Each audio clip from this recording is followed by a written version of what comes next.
यकम जनवरी जब सारी दुनिया नए साल का जश्न मना रही होती है तो एक सवाल अक्सर जहन में आता है, वो ये कि आखिर बहुत से मुसलमान इस जश्न में शामिल क्यों नहीं होते। चलें आज इसी सवाल के पीछे की मजहबी और सकाफती वजूहात को समझने की कोशिश करते हैं। तो हैप्पी न्यू ईयर या नहीं, जब हर तरफ आतिशबाजी और पार्टियां हो रही होती हैं तो क्या मुसलमानों का इससे दूर रहना सिर्फ उनकी अपनी मर्जी है या उसके पीछे कोई गहरी अहम वजूहात हैं? आइए इसी को देखते हैं। सबसे पहली और बुनियादी वजह वो है दो बिल्कुल अलग अलग कैलेंडर्स। सारी कहानी असल में वक्त को गिनने के तरीके से ही शुरू होती है। देखें, मुसलमानों का अपना एक ऑफिशियल कैलेंडर है जिसे हम हिजरी कैलेंडर कहते हैं। अब ये सोलर यानी सूरज पर नहीं बल्कि ल्यूनर यानी चांद के हिसाब से चलता है। महीने इसमें भी 12 ही होते हैं, लेकिन साल थोड़ा छोटा होता है, तकरीबन 354 या 355 दिन का। तो अब इस मुवाजने को देखें, फर्क बिल्कुल वाजे हो जाता है। एक तरफ ग्रेगोरियन कैलेंडर है जो सूरज के गिर्द घूमता है, नया साल जनवरी 1 को। दूसरी तरफ हिजरी कैलेंडर जो चांद पर मबनी है और नया साल मुहर्रम के पहले दिन।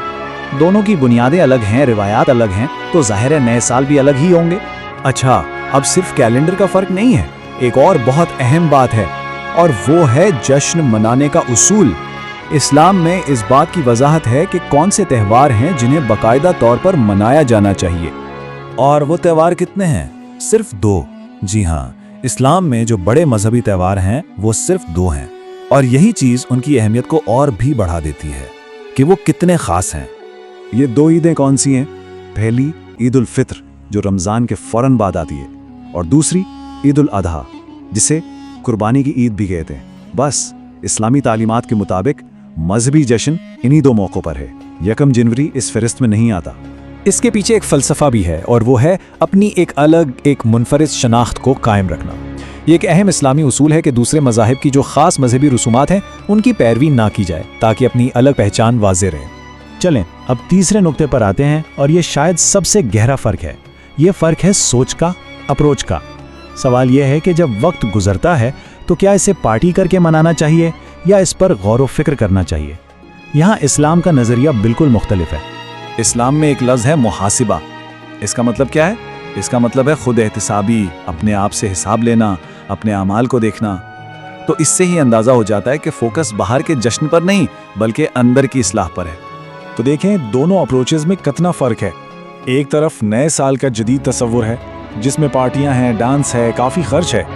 दूसरी तरफ इस्लामी नुक्ते नज़र है जो कहता है कि वक्त गुजरने पर मुहासबा करो, यानी खुद एहतिसाबी, और गुजरे हुए वक्त के लिए शुक्र अदा करो।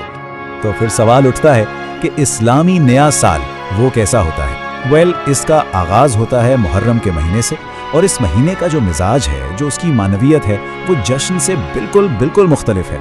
असल में मुहर्रम याद का महीना है। इसमें 2 बहुत अहम तारीखी वाक़यात को याद किया जाता है।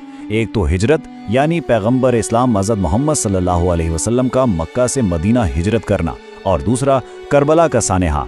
अब इन वाक़यात की वजह से इस महीने का मिजाज जश्न वाला नहीं बल्कि संजीदा और गौर व फिक्र वाला है।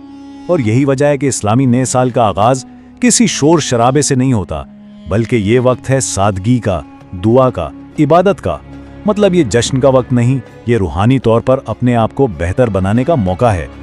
तो इन सारी बातों को मिलाकर देखें तो आखिर हम किस नतीजे पर पहुंचते हैं? इस क्यों का, इस वाई का फाइनल जवाब क्या है? शायद इस जुमले में सबसे बेहतरीन खुलासा है, ये किसी दुश्मनी की वजह से नहीं बल्कि अपनी मजहबी शनाख्त और कैलेंडर की पैरवी की वजह से। ये एक जुमला असल में सारी गलतफहमियों को साफ कर देता है। यहाँ एक और अहम नुक्ता समझना जरूरी है। समाजी मुबारकबाद और मजहबी जश्न में फ़र्क है। हो सकता है बहुत से मुसलमान अपने दोस्त अहबाब को नए साल की मुबारकबाद दे दें, लेकिन वो इसे एक मजहबी त्यौहार के तौर पर नहीं मना रहे होते।